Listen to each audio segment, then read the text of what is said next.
Hey, Remarkable Lifers, I'm Halloween. And I am Dia de Muertos. Ay, ay, ay. That's right. Today we're going to be talking to you about Halloween versus Dia de Muertos. What is it? How does it happen? What are they? Stuff? What are these holidays? Yeah. Is it just candy? What is it about? So we'll get there.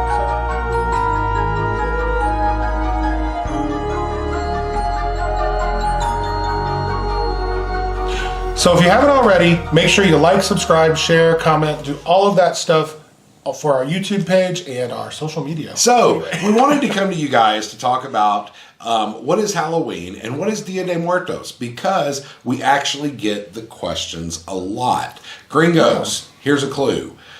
Dia de Muertos is not Mexican Halloween. No, it is they not. Are very, very different. They're very, very different. They just happen to be at the same time.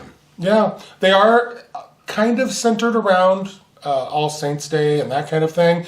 But over the years, they've evolved into being something very, very different. Yeah. And the customs are different, the decorations are different, and the meaning behind them is different. I'll start out by saying I had a conversation yesterday with my physical therapist, and we were just talking about what, the differences are. And we kind of boiled it down to the differences is that Halloween is all the spirits that come back are scary, so we hide from them in costumes. Whereas in the Mexican tradition, in Dia de Muertos, all the spirits that come back are your family, and you need to usher them into your home and welcome them. And that's kind of a basic difference and a good place to start. But why is it like that? So, you know me, factual guy here. Yep. So, the Halloween is actually based, it originates from the old Celtic tradition of Samhain. And that was a festival held by the Celts during this time of year. It is significant in that it heralds the end of harvest and all of that sort of stuff and the beginning of winter. And they believed that the veil between this world and the next was the thinnest. And so they would have big bonfires and all of this stuff, and they would dress up in costumes to ward off evil spirits. Yes, it was kind of, you're supposed to be in camouflage from the evil spirits. They don't know it's you if you're in a costume of some Exactly. sort. Yeah. Well, then the Catholics swooped in. And the Catholics... religion gets involved? How could that ever happen? Don't they get involved in everything that they shouldn't? So the Catholics swooped in, and that's a pagan holiday. So they created All Saints Day, which is November 1st. And then they coined All Hallows Eve as the night before, and that's where you get Halloween, All Hallows Eve. Yes. Halloween. And so the tradition of dressing up in costume and all that stuff still, was very important to the lands that the Catholics were getting into, that the local people still retain their customs and traditions and all of that sort of stuff. And so that's kind of the beginnings of Halloween in the European area.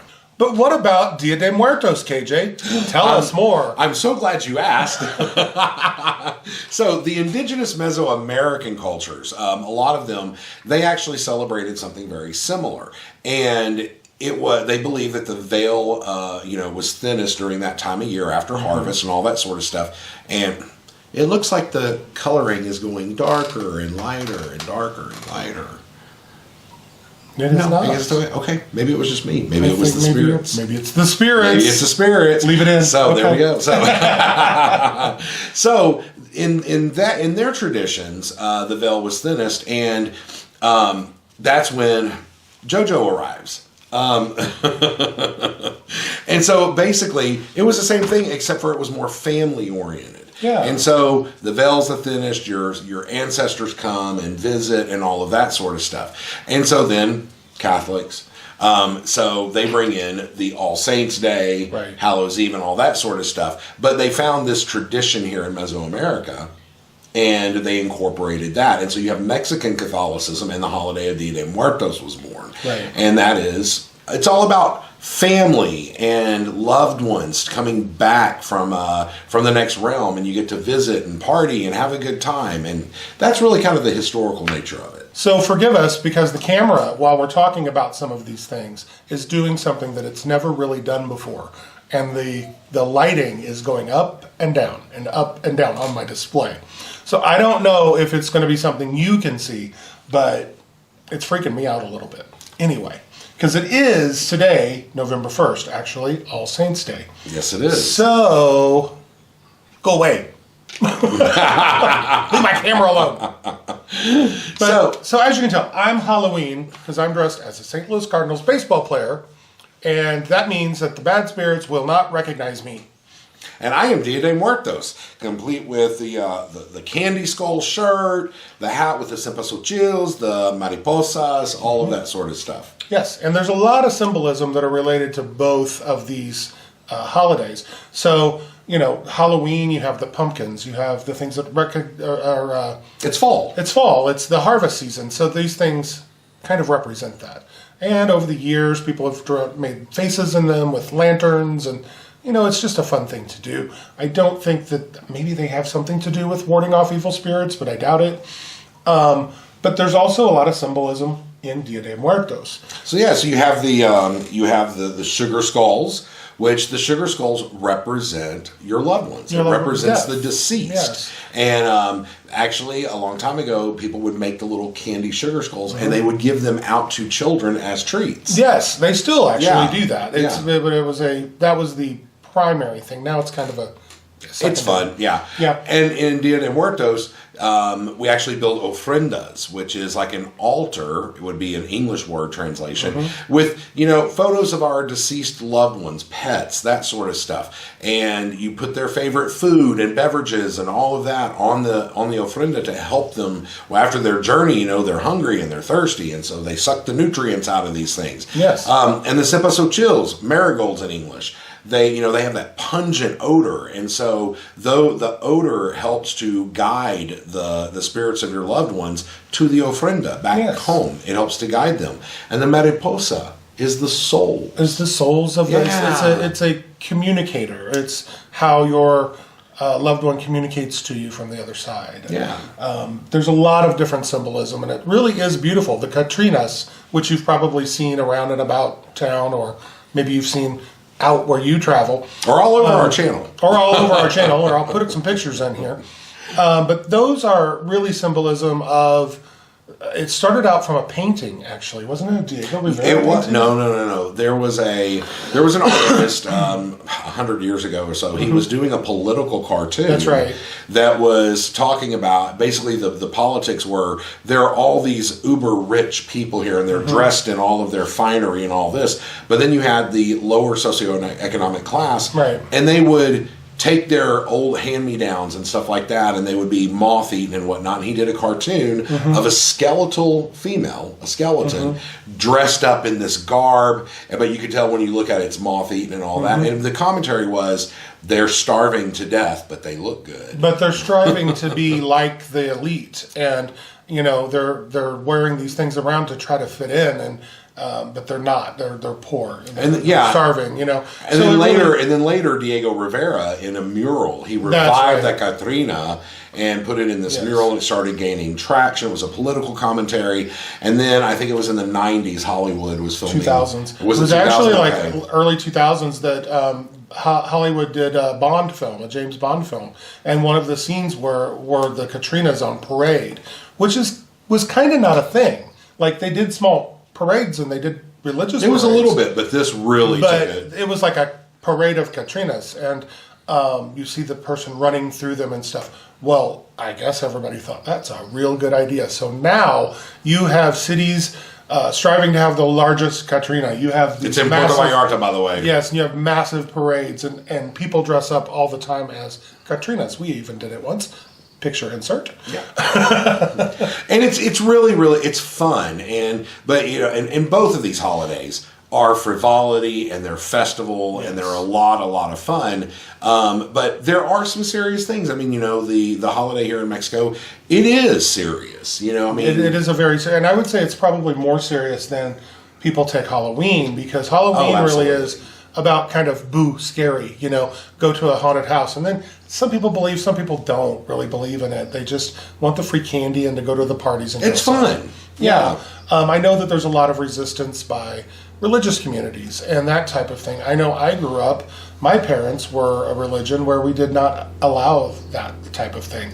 So yes, insert awe here, Craig has never officially trick-or-treated. That's right. I never did. As a kid. As a kid. As an adult, I would go around and, do the parties and stuff, but not the same. So I don't have that experience of knowing what that's like.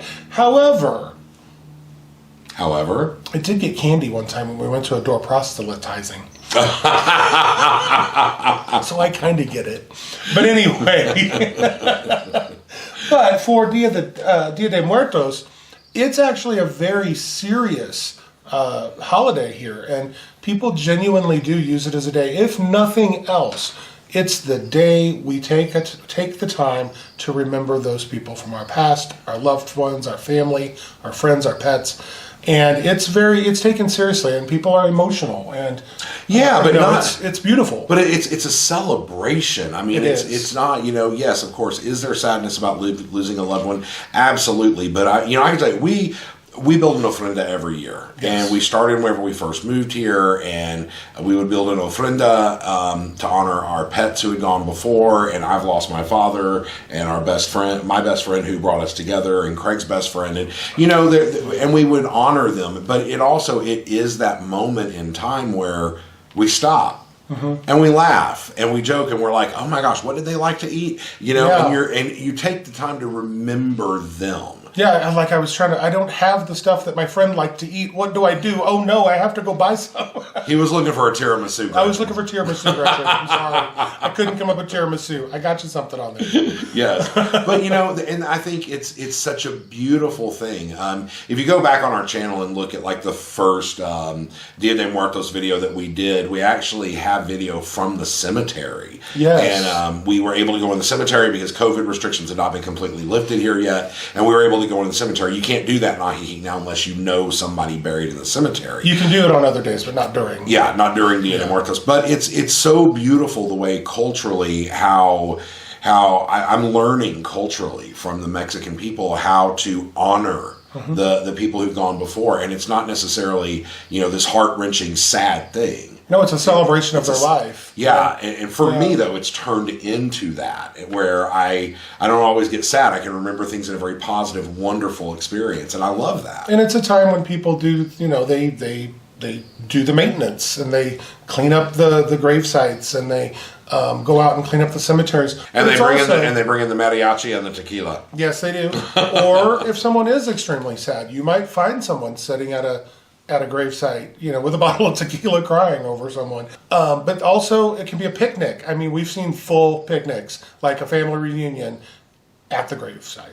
And it's... Burger for abuela. Yeah. Burger for me. Burger for you. Yeah. Taco, not burger. Taco, well. Maybe it was a burger, because that might have been their guilty pleasure. Might have been their favorite thing, right? Yeah. But you'll see beers and cigarettes and just all kinds of different, whatever they liked, yeah. So all kinds of everything, yeah. And in some of the bigger ofrendas and the more thoughtful ones, you can actually walk up and see and learn about the person. So some of them that are held around town in the plaza and down Colon Street, you'll be like, oh my gosh, that person was a professor. Mm-hmm. They taught these students. They worked at this school. They loved this food. They loved this brand of tequila. And it is a diorama of their life. Yeah, it's really, really really cool. Is beautiful. Yeah.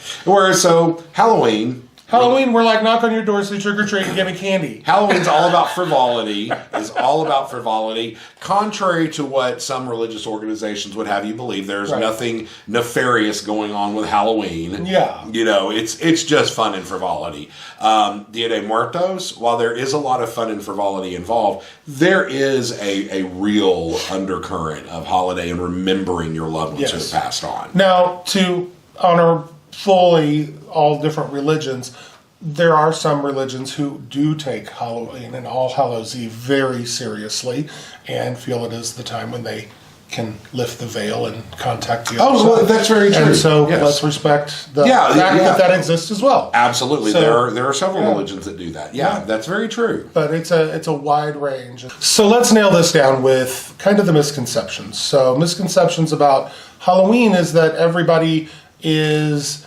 worshiping the devil and you're there to get the spirits and all of that. No.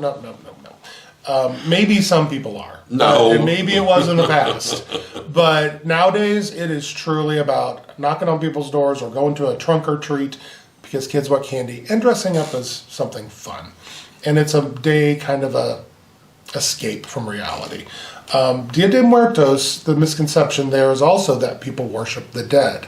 They're not. They're And remembering. it is not Mexican Halloween. No. It is not. No, they're remembering their lost loved ones and honoring them with the things that they loved. So I don't know many Halloween celebrations that include the things that your deceased loved ones preferred. No. You're going to have the things you want there, the types of candy you want there, So it really is, the difference is about family, which can really come back to just about anything in Mexico.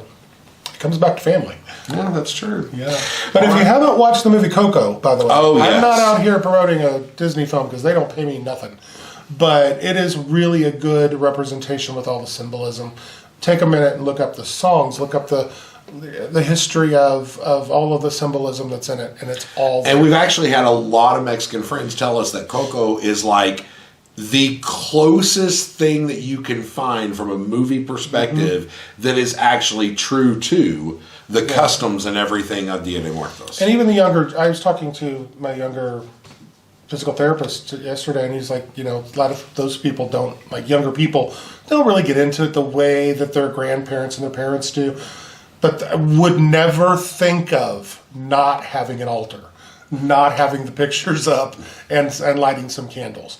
So it's embedded in the culture, and I think it's a beautiful time, and I hope you get to experience it sometime. Yes, I completely agree. And so we need to get ready to go see some stuff. Yeah, we're going to go out and about, and maybe we'll post some. Check out our Facebook, Instagram, at Truly Remarkable Life, and we'll post some things out there for you. Okay? So, happy Halloween. And a happy Dia de Muertos. Feliz Dia de See? Muertos. I don't know, did you say happy? Yo no sé. Have a good Dia de Muertos. Sí. Buen Dia de Muertos. Yes, I don't know. yes. I don't know what you say. But We'll find out. we'll find If you out. know, comment down below. Tell Yes, us what thank we're you. supposed to say. Yes.